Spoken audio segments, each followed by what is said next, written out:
Dia, boa noite, Shavua Tov, uma boa semana para todos e todas.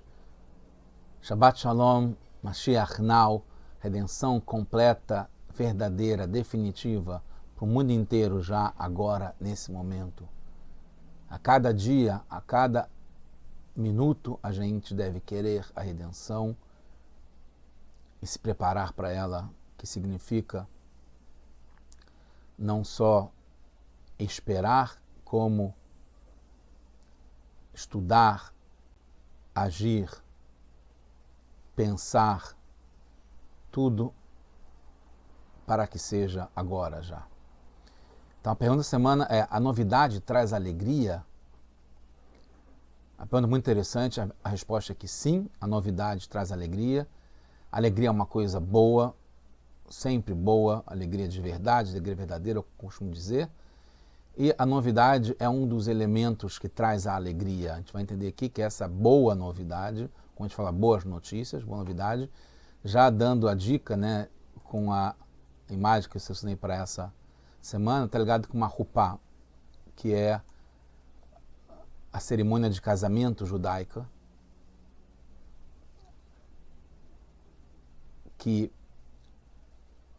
onde ficam os noivos, né, a noiva e o noivo, na hora do casamento, e eles são levados para a rupá, para essa moradia temporária,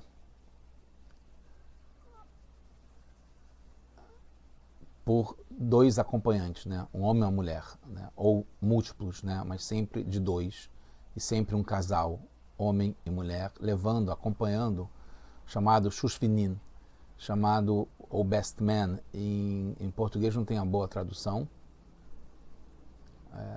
padrinho, não sei se é uma boa tradução para isso, mas são as pessoas que acompanham os noivos para o momento da rupá separadamente, né? Primeiro o noivo, depois a noiva, para o casamento. Mas vamos lá, a gente está no Likutei Sihot, o projeto Likutei Sihot, esse é o capítulo 22, volume 22. Essa é a primeira sihá da Parashat Tazria, que fala sobre o nascimento, em particular de um menino, e quando é feito Brit Milá, que está ligado a um casamento que a gente falou antes. Na verdade, o tema principal dessa sihá, desse discurso, é o Brit Milá, é a circuncisão de um menino judeu aos 8 dias de idade. Então a resposta é sim, tem uma ligação entre casamento, o Brit Milá, como a gente falou, que é a circuncisão, ligado com o inédito, que é a novidade, a união, que é o casamento, e o Brit Milá vai explicar como também tem a união no Brit Milá, e o improvável, que está ligado com o inédito, está ligado com essa novidade, é que traz justamente essa alegria. Então, já entrando direto no assunto, a gente já falou a resposta, vamos chegar até lá. Está ligado com, o Rebbe traz no começo da sihá, o costume, e o costume judaico é considerado Torá, Torahi, é um ensinamento, uma orientação prática para todos nós, todos os dias, em todas as épocas, em todos os lugares. Então, esse costume de que quando tem a cerimônia do Brit Milá, que vai ter a circuncisão, geralmente aos 8 dias, né, no mínimo 8 dias, de um menino judeu, tem o conceito, a pessoa do Kvater e Kvaterin. Quem é Kvater e Kvaterin? É um casal de homem e mulher, essa é a questão principal. Tem uma mulher que vai junto, né? Geralmente é um casal, é a esposa, não deve ser grávida, a gente vai explicar por quê. Mas então tem o Akvaterin e o Kvater, que seguram e levam o bebê para ser circuncidado, para ter o Brit Milá. Então, como está explicado aqui, é baseado no Magen Avraham, costume de Tisha B'Av, inclusive, Tafkuf Nun Aleph, como o Rebbe traz, no Seif Katan Gimel, mas que fala que esse casal, que é chamado de Kvaterin e Kvater, são as pessoas que levam o Tinok, o neném, que ainda não tem o nome, para o que seja Elial, para o que ser a cadeira do Eliyahu Hanavi, que está ligado com o Brit Milá, onde vai ser feito o Brit Milá, a circuncisão.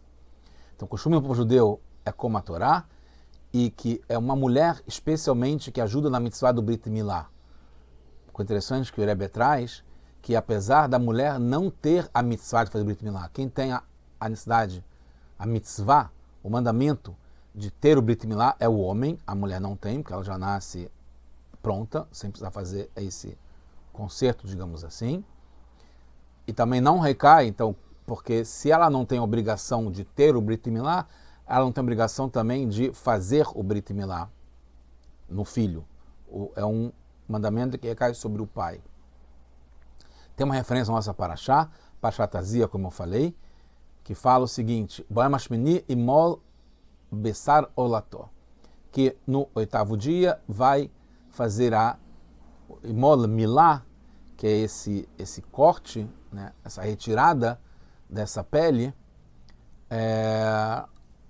na carne dessa orlá, que é esse prepúcio, essa pele que tem adicional. E isso está ligado na Parashá, que no começo da Parashá fala Ishak Tazria, tanto é que o nome é Tazria, mas em vários lugares ainda era Ishak Trazia, as primeiras palavras da Parashá. Ve'elad Zahar, e ela, mulher, a mãe, que fez nascer, teve um menino. Então está associando aqui, tem uma referência nessa Parashá, que quando vai fazer o Brit Milá imol, está ligado com uma Ishá que vai dar à luz, vai fazer germinar, tazria de zera, de semente, e vai fazer nascer laledet, yaldá, zahar, vai fazer nascer um menino homem. Então, o marido, o pai, não é lembrado do nascimento, fala que sobre Ishá. E no Brit Milá fala que o neném deverá ter a circuncisão, não fala que o Abba que vai fazer, mas entende-se que o neném não tem como fazer com 8 dias a Milá em si mesmo, então, portanto, é o pai.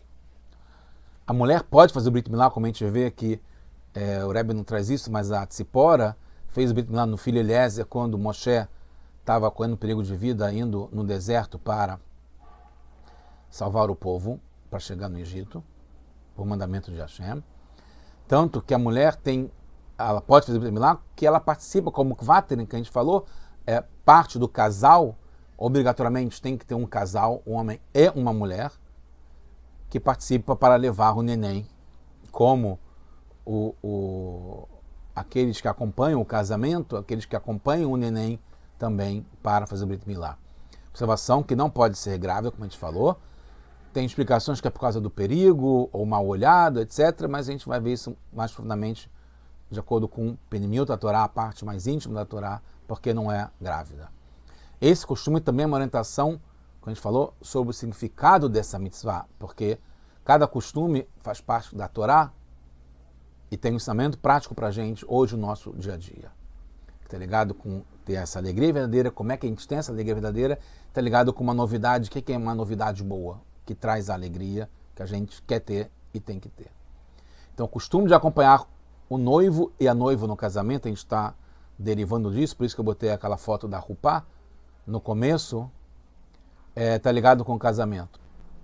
Então, várias relações entre o casamento e o Brit Milá, não só essa de, que está tudo ligado, de ter um acompanhamento para levar até a Rupá ou para o que seja celestial, tanto para onde será a cerimônia do casamento, quanto para onde será feito o Brit Milá, porque o casamento de um casal tem um objetivo, o casamento, uma coisa clara, é importante de saber isso, está ligado para todo mundo, né? Todos os casais no mundo inteiro, que é o objetivo de ter frutos e se multiplicar.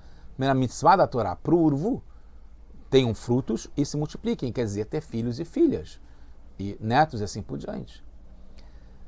Também não é uma mulher grávida que leva os noivos para a Rupá. Então a gente vê que mais um motivo que não pode ser mulher grávida, porque tanto no casamento quanto no Brit Milá não pode ser mulher grávida. Isso tem origem nas caparotes. A gente sabe caparote, quando faz a cerimônia antes do Yom Kippur, de rodar um galo ou uma galinha na cabeça, que vai na troca por nós para o sacrifício de limpar todas as manchas que podem ter antes do Yom Kippur, que é o dia do perdão. Quando, é também um outro costume, caparote também é um costume, né? Quando uma mulher grávida vai fazer caparote, ela faz com um galo e uma galinha. Tem discussões se é um galo e duas galinhas ou um galo e uma galinha serve. Mas por que faz com duas aves e não só com uma, como é costume sempre? Né? Um homem faz sempre com um galo, uma mulher faz sempre com uma galinha. Uma mulher grávida faz com uma galinha para si e para o neném se for menina e um galo se for menino.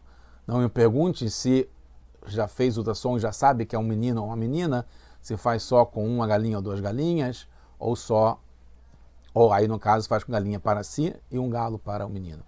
Mas a questão é que, em princípio, não se sabe qual é o sexo, mesmo que pode ser muito cedo ainda, mas de qualquer forma faz com um galo e uma galinha. Por que se faz com um galo e uma galinha? Porque já tem uma existência, não deu à luz ainda, mas já tem uma existência, então, na verdade, a mãe conta como duas.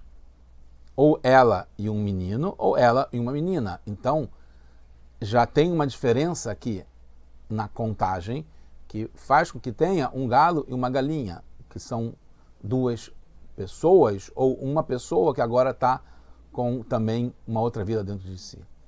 Então, no casamento e no Brit Milá, tem essa ideia de que um casal acompanha, são sempre dois, tem que ser dois. A gente vai explicar por que dois. Então, como no caso da mulher grávida, que a gente viu por caparoto, teria mais o neném, tanto no Brit Milá quanto no casamento, que tem a prova da necessidade de ter mais um galo para fazer as caparotas. Então, o neném muda a existência da mãe. Ela passa a ser duas ou três, se for gêmeos, por exemplo. Então, não deve acompanhar o casal nem o neném no Brit Milá. Por quê? Porque deve ser um homem e uma mulher. Em relação ao casamento, poderia se entender que é porque tem um noivo e uma noiva. Então, tem um homem que representa o noivo e uma mulher que representa a noiva. Então, tem que ter sempre um homem e uma mulher, que são dois só, não são três, como a gente falou em relação à mulher grávida. Porque seria o homem que não está grávido, a mulher que está grávida e o neném que estaria junto, então seriam três. Então, não seria só um homem e a mulher que acompanhar. No caso do casal que está indo para Rupá, que é só um homem e uma mulher, não tem um terceiro, além de Hashem, a verdade, que está casando ao mesmo tempo. Mas para o neném, por que são dois? Por que tem um noivo e a noiva? Na verdade é só um neném, não tem mais. Porque tem dois acompanhando, né, o casal, um homem e uma mulher. Tem no caso do casamento, para se dizer que é por causa do noivo e da noiva. No caso do neném é só um. Então por que precisa de dois acompanhantes? Então, no casamento, a gente entende pelo casamento, que está claro que são dois, por causa do noivo e da noiva.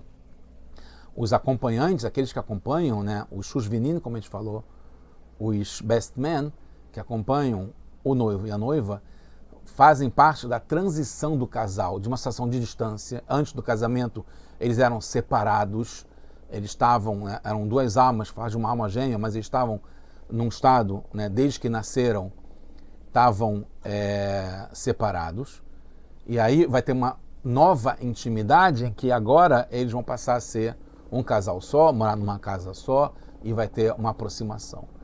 Então, o noivo e a noiva aqui já são casados, inclusive, por isso também a ideia de ser casados antes, já tem experiência com isso, eles fazem essa transição do novo casal, de uma situação de não ter intimidade, estarem separados, não estarem convivendo na mesma casa, para uma situação nova. Então tem essa transição, essa ideia do casal de acompanhantes na cerimônia da Rupá, antes de ter essa nova intimidade. Então por isso os acompanhantes são casados, e por isso é o homem para o noivo e a mulher para a noiva. Isso é interessante de entender, vale para tudo, vem lá de cima, já é assim lá em cima. E qual é o casamento lá em cima? É o casamento de Hashem, de Deus, com a gente, conosco. Como aconteceu na entrega da Torá, que foi considerado um casamento. Né? Até a ideia de que o Har Sinai foi colocado sobre a gente, foi como se fosse uma rupá também, como o pano, o talit, o tecido que cobre a rupá, né, esse espaço onde tem o casamento. Então, na entrega da Torá teve esse casamento de Hashem com a gente. Na entrega da Torá teve também um acompanhante pelo lado do noivo, que foi Moshe, acompanhando Hashem. Pelo da noiva, que éramos nós, somos nós, né, o povo, que foi Aharon a Cohen que acompanhou o povo. Porque Moshe acompanha o noivo para essa nova intimidade em que vai vir divindade para o mundo. Então está acompanhando uma nova situação de Hashem, está presente no mundo através do casamento com o povo. E Aharon acompanha o povo porque o povo vai ter agora uma nova vontade, que é fazer a vontade do marido. Shakshera Ose Ratson Ba'ala. Que a mulher, a esposa, faz a vontade do marido. A gente sabe que tem uma explicação racídica que ela determina qual vai ser a vontade do marido. Da importância que tem a mulher. No casamento, mais ainda. Então, por isso, os acompanhantes estão ligados com a alegria no casamento. Agora vamos ligar com a novidade. Porque essa alegria vem da novidade, tanto no casamento quanto no Brit Milá. Porque foi criada uma coisa nova, é uma novidade. No casamento de um homem e uma mulher, eles eram distantes antes, como a gente falou, um do outro desde que nasceram. Antes, no paraíso, antes de descer, era uma alma só que se separou e virou por isso que é uma alma metade um do outro. Mas então tem uma novidade, que estavam separados desde que nasceram. Cada um deles é uma metade de um corpo só, como é explicado, Plag Guf, que é metade de um corpo só. E aí se aproximam e se unem com a ajuda dos acompanhantes que levam os noivos, né, a noiva, o noivo e a noiva, para a Rupá. E isso desperta uma alegria maravilhosa do casamento e esse acompanhamento para essa novidade de agora o casal estar juntos definitivamente nesse casamento que juntou as distâncias e as metades que estavam separadas desde o nascimento. Assim acontece na parte espiritual dos assuntos. E isso ligado com o Brit Milá, porque a alma está lá em cima.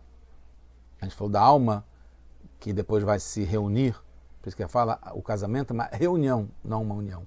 Porque se reúnem, as almas estavam separadas, estavam juntas lá em cima e se separam quando chegam no mundo. Mas cada alma, ela também, antes de ser para o mundo, ela meio que se separa. Ela, antes desse mundo, ela estava junta com Hashem, totalmente ligada e vendo e sentindo e participando da presença de Hashem. Quando ela desce, ela meio que se separa dessa relação e se distancia da situação, desse nível de união que tinha com Hashem. Então, quando estamos aqui embaixo, a gente se aproxima e se une com Hashem através da Torá e das mitzvot. E, além disso, através da Torá e das mitzvot, a gente também refina e eleva a materialidade do mundo. A gente não cria uma alegria maravilhosa, porque tem essa novidade, que a gente ficou separado de Hashem quando desceu para esse mundo, e através da Torá e mitzvot e da nossa relação com o mundo, refinando e elevando a materialidade do mundo, a gente cria essa novidade que é possível que uma pessoa faça isso por Hashem e crie essa alegria maravilhosa através da nossa descida para o mundo, para poder fazer essa novidade de nos reunir com Hashem nesse mundo aqui embaixo, tão baixo como é o nosso. Então, antes da entrega da Torá, antes do casamento da gente com Hashem, estava separado, decretado, Elionim, superiores está lá em cima, inferiores, Tartonim, aqui embaixo. Quando teve o casamento, acabou a distância. Teve uma união e junção aqui nesse mundo e teve uma alegria enorme, que foi o casamento da gente no Har Sinai com Hashem. E isso tem, de um certo modo, em cada rupá, em cada casamento que tem de cada casal. Então a gente entende o significado forte desse assunto. Tanto do Kvater, do Brit Milá, essa ligação com o assunto de acompanhantes no casamento. Kvater é aquele que acompanha no Brit Milá e os Shushvinin que acompanham no casamento. A plenitude e a união íntima, profunda de Hashem conosco acontece no Brit Milá, na nossa carne física. os superiores espirituais descem e os inferiores materiais sobem, até que o próprio corpo material do judeu faz um pacto, por se dizer, como se pode dizer, com Hashem, de estar totalmente ligado com Hashem e fica para sempre o Brit Milá. No fundo, cada mitzvah foi essa ligação. Mitzvah ligada com tzafta, que é ribur, que é ligar. Mas não se percebe tanto quanto que acontece no corpo da pessoa fazendo a mitzvah do Brit Milá. O Alter Rebbe até dá um detalhe interessante, explica no seu Shulchan Aruch, no Código de Leis, que no Brit Milá acontece o começo da entrada da alma sagrada no corpo da pessoa. A mulher não precisa, porque a mulher já sabe, já nasce perfeita, já nasce sem precisar do Brit Milá. Assim como os acompanhantes são homem e mulher, no caso noivo da noiva, no acompanhamento da união possibilitada pelo Brit Milá entre a gente e Hashem, também tem um homem e uma mulher acompanhando essa união que vai ter no Brit Milá, especialmente, como a Rebbe fala, que é o começo da entrada da alma divina dentro do corpo. Então, na fonte dessa união, que é a união entre a gente e Hashem, acontece no Brit de modo revelado. Tem um assunto do acompanhamento, justamente homem e mulher, por isso a alegria é um assunto central no Brit Milá, assim como no casamento, que a gente fala no Tehillim, tem no Tehillim no Kuf Yutet, no 119, Sas onohi al imratecha, que Moshe Shalal Rav, né? Que a gente fala que esse sas, esse sasson, essa alegria muito grande, um dos níveis mais altos de alegria, tem quando a gente tem o Brit Milá. E no casamento também. Temos que fazer, aprendendo então, orientação prática, temos que fazer toda a mitzvah com alegria, mas o Brit é especial. Por isso é feito no 8º dia. Por que no 8º dia? Para que não sejam somente todos felizes, menos o pai e a mãe, que estão tristes. Porque tem uma impureza que termina com 7 dias e logo depois vem o Brit Milá no 8º dia, a mitzvah do 8º dia. Então, o pai e a mãe que estavam nessa impureza dos 7 dias, por isso que vem logo antes da mitzvah Brit Milá, fala sobre a impureza que vai ficar durante 7 dias. No 8º dia, todo mundo está puro, todo mundo está pronto para poder ter a alegria máxima do Brit Milá. No casamento, a novidade é que cria uma nova situação, que o homem sai da casa dos pais e se liga na esposa e se torna uma carne só também, como no Brit Milá. No Brit Milá tem união mais profunda e íntima com Hashem. A mulher, como a gente falou, é como se já tivesse o Brit Milá assim que nasce, com o nascimento, e que a gente possa merecer logo o Brit Milá definitivo, que vai ter coordenação completa, como está escrito no Pasuk, e assim a gente termina, o Mal Hashem Loker et levavcha et levav zarecha, que no Parashat Nisavim, no final da Torá, no Sefer Dvarim, que fala Hashem vai fazer o Brit Milá na gente, que é o máximo do casamento de Hashem conosco, e Moshe e Aaron vão nos acompanhar, vão reviver, vão ressuscitar, vão estar junto com a gente, acompanhando a gente nesse Brit Milá que vai ter feito por Hashem, que seja agora já com a redenção completa, com Mashiach. A gente pode ter essa alegria máxima, essa novidade, a gente estar reunido com Hashem nesse casamento e nesse Brit Milá que vão acontecer ao mesmo tempo, e que é o máximo da alegria e essa novidade para sempre. Amém. Já. Mashiach now.